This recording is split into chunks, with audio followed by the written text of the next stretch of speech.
కాంగ్రెస్ పాలనలో రైతన్నలు ఇబ్బందులు పడుతున్నారు.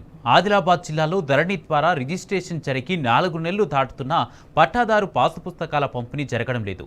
ధరణి వెబ్సైట్ ద్వారా రోజు తహసీల్దార్ కార్యాలయాల్లో పదుల సంఖ్యలో రిజిస్ట్రేషన్లు జరుగుతున్నాయి. రిజిస్ట్రేషన్ల ప్రక్రియ సాఫీగా సాగుతున్నా ప్రభుత్వం నుంచి కొత్త పట్టాదారు పాసు పుస్తకాలు అందడం లేదని అన్నదాతలు మండిపడుతున్నారు.